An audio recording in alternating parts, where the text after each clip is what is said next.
Hello friends, WBSSC সংক্রান্ত কয়েকটি গুরুত্বপূর্ণ আপডেট উঠে আসছে যে একাদশ দ্বাদশের কাউন্সেলিং প্রক্রিয়া কবে থেকে শুরু হতে পারে এবং নবম দশমের ভেরিফিকেশন প্রক্রিয়া কবে থেকে শুরু হতে পারে। পাশাপাশি 11-12-এর কাউন্সেলিং কি সেন্ট্রালি না রিজিওনালি হবে সে সম্পর্কে বিস্তারিত ব্যাখ্যা থাকবে। পাশাপাশি গ্রুপ সি এবং ডি এক্সাম কবে নাগাদ শুরু হতে পারে এ বিষয়ে বিস্তারিত ব্যাখ্যা থাকবে। তো তার আগে এই ধরনের গুরুত্বপূর্ণ ইনফরমেশন পেতে আপনারা চ্যানেলটিকে অবশ্যই সাবস্ক্রাইব করে পাশে থাকবেন। তো চলুন এবার মূল বিষয়ে যাওয়া যাক।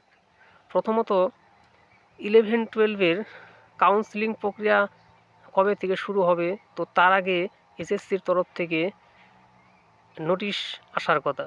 তো সেই নোটিশটি হয়তো আজকে হয়তো আসতে পারে, আজকে না আসলেও আগামীকালের মধ্যে হয়তো চলে আসবে। তো সেই নোটিশ আসার পর এরপর আরও কয়েকটি নোটিশ আসবে, কারণ যে কাউন্সেলিংটা হবে সেটা কম্বাইন্ড মেরিট লিস্ট রিজনাল অফিসগুলোতে পাঠিয়ে দেওয়া হবে এবং স্কুল ভ্যাকেন্সি লিস্টও পাঠিয়ে দেওয়া হবে।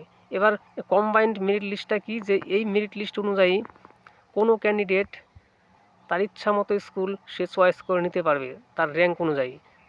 কেননা এবার কোনো ক্যাটাগরি, ধরুন এসসি কিংবা এই ওবিসি লিস্টের যে কোনো স্কুল এইভাবে কিন্তু এবার দেওয়া থাকবে না। এবার সব স্কুলটাই কিন্তু চুজ করে নিতে পারবে তার র্যাঙ্ক অনুযায়ী।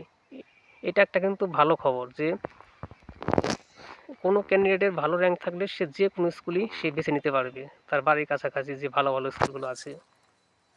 এইবার এই যে ভেরিফিকেশন, এই যে কাউন্সেলিং প্রক্রিয়াটা হবে, এই কাউন্সেলিং প্রক্রিয়াটা সেন্ট্রালি হবে না রিজিওনালি হবে, এইটা কিন্তু গেজেটে কিন্তু স্পষ্টতই বলা আছে যে এই কাউন্সেলিং প্রক্রিয়াটা সম্পূর্ণভাবে রিজিওনালি হবে। আর নবম দশমের ভেরিফিকেশন প্রক্রিয়া কবে থেকে শুরু হতে পারে, সবার মধ্যেই কিন্তু এই একটাই কোশ্চেন আছে।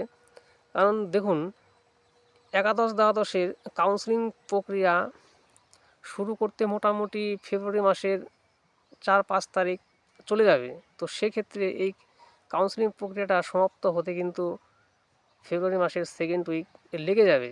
তো সেক্ষেত্রে নবম দশমের কাউন্সেলিং প্রক্রিয়া ভেরিফিকেশন প্রক্রিয়া ফেব্রুয়ারি মাসের সেকেন্ড উইকের পরেই কিন্তু শুরু হবে।